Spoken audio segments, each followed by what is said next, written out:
नमस्कार दोस्तों, स्वागत है आपका आपके अपने चैनल पर।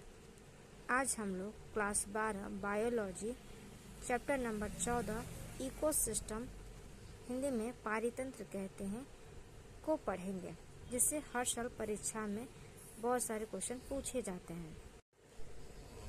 पारितंत्र यानी इकोसिस्टम यह प्रकृति की एक कार्यात्मक इकाई है।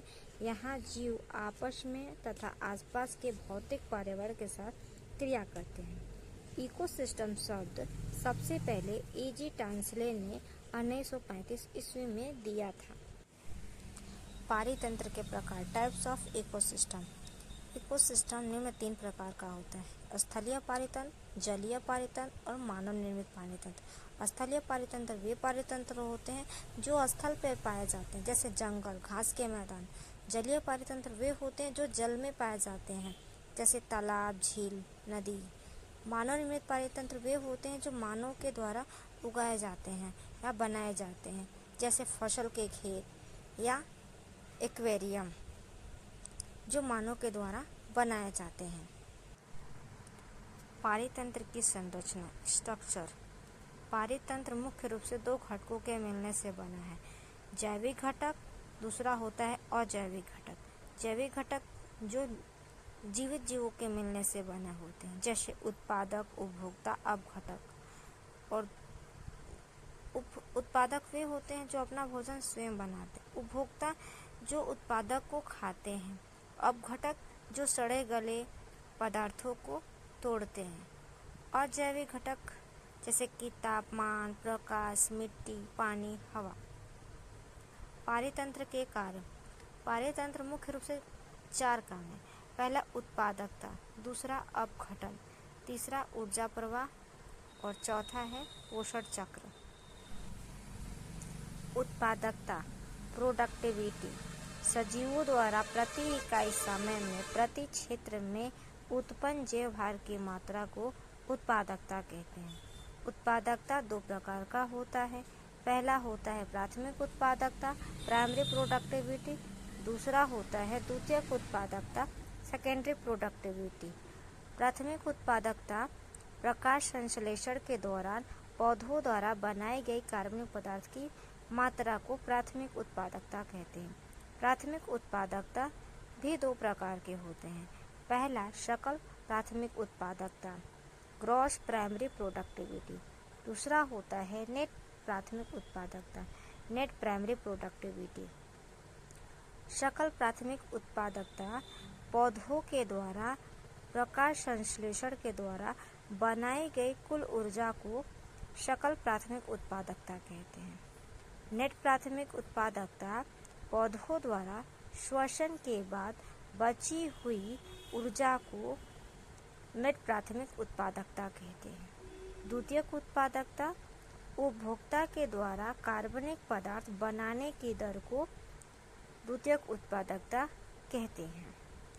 संपूर्ण जीव मंडल की वार्षिक शुद्ध प्राथमिक उत्पादकता लगभग 170 बिलियन टन है, जिसमें समुद्र की उत्पादकता 55 बिलियन टन है, जो पृथ्वी का 70% भाग को घेरता है।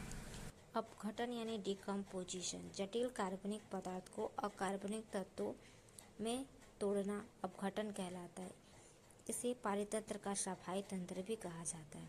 अपघटन मुख्य रूप से 5 चरणों में पूरा होता है: पहला है खंडन, दूसरा है निक्षालन, तीसरा है अपचयन, चौथा ह्यूमिफिकेशन, 5वां है खनिजीकरण। खंडन यानी मृत अवशेष को छोटे छोटे टुकड़ों में तोड़ना खंडन कहलाता है, यह केंचुए के द्वारा होता है। निक्षालन, जो द्रव्य पदार्थ है वो मिट्टी में अवशोषित होना निक्षालन कहलाता है। बैक्टीरिया और कवक के एंजाइमों के द्वारा अपरद को और सरल अकार्बनिक पदार्थों में तोड़ना अपचयन कहलाता है। ह्यूमिफिकेशन यानी अपरद को भूरे रंग के अक्रिस्टलीय पदार्थ में बदल जाना ह्यूमिफिकेशन कहलाता है। ह्यूमस में मौजूद खनिज तत्वों का मिट्टी में मिल जाना खनिजीकरण कहलाता है। अपघटन की दर को प्रभावित करने वाले 3 कारक हैं। पहला है रासायनिक संरचना, यानी जो जीव अगर काइटिन के बने हैं तो वो धीमा अपघटित होगा। अगर कोई पदार्थ नाइट्रोजन और शर्करा के मिलने से बना है तो वो तेजी के साथ अपघटित होगा। दूसरा कारक है तापमान, यानी अगर सर्दी है तो वो धीमा अपघटित होगा। अगर वही गर्मी है तो वो तेजी के साथ अपघटित होगा। तीसरा कारक है नमी, यानी अधिक नमी है तो तेजी के साथ अपघटित होगा। कम नमी है, सूखा है तो धीमा अपघटित होगा। अपघटन अपघटकों के द्वारा होता है। अपघटन पोषक तत्वों को पुनः मिट्टी में वापस करता है, जिससे पौधों की वृद्धि होती है। पारितंत्र को स्वच्छ और संतुलित बनाए रख सकता है। ऊर्जा प्रवाह, एनर्जी फ्लो। सूर्य पृथ्वी पर ऊर्जा का एकमात्र स्रोत होता है। समुद्र के हाइड्रोथर्मल पारितंत्र को छोड़कर पौधा सूर्य से केवल 2 से 10% ही ऊर्जा को ग्रहण करता है, जिससे फोटोसिंथेटिकली एक्टिव रेडिएशन कहा जाता है। ऊर्जा का प्रवाह हमेशा एक दिशात्मक होता है, यूनिडायरेक्शनल होता है, यानी सूर्य, उत्पादक और उपभोक्ता। लिंगडमैन का 10% का नियम। एक पोषक स्तर से अगले पोषक स्तर तक केवल 10% ऊर्जा ही ट्रांसफर होती है। बाकी का 90% ऊर्जा श्वसन और ऊष्मा के रूप में नष्ट हो जाती है। जैसे उत्पादक ने 10,000 किलो कैलोरी ऊर्जा बनाया तो अगले उपभोक्ता के द्वारा 10% ही जाएगा, बाकी का 90% लॉस हो जाएगा। तो 10,000 का 10% 1,000 होता है। अब 1,000 से अगले पोषक स्तर द्वितीय पोषक स्तर में जाने के लिए 10% जाएगा, बाकी का 90% लॉस हो जाएगा। तो 1,000 का 10% 100 होता है। अब 100 से अगले पोषक स्तर में जाने के लिए 10% जाएगा तो 10 किलो कैलोरी जाएगा और 90% ऊर्जा लॉस हो जाएगी।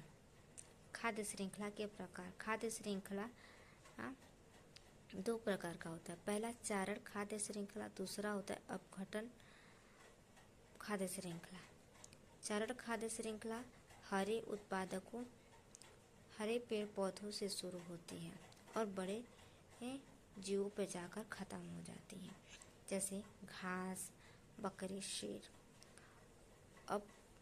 अपरद खाद्य श्रृंखला मृत कार्बनिक पदार्थों से शुरू होती है और अपघटक भी इसमें शामिल होते हैं, जैसे मृत सड़ी गली पत्तियां, केचुआ, बैक्टीरिया और छोटे पक्षी।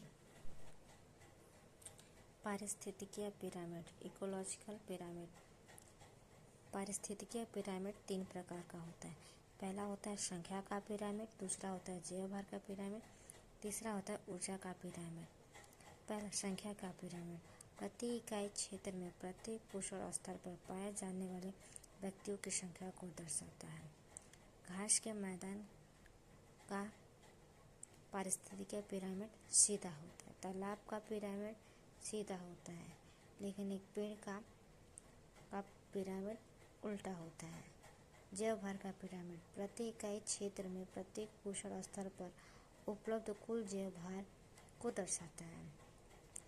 स्थलीय पारितंत्र सीधा होता है, समुद्री पारितंत्र उल्टा होता है। ऊर्जा का पिरामिड प्रति इकाई क्षेत्र में प्रत्येक पोषण स्तर पर उपलब्ध ऊर्जा को ऊर्जा का पिरामिड कहते हैं। यह हमेशा ही सीधा होता है। Thanks for watching.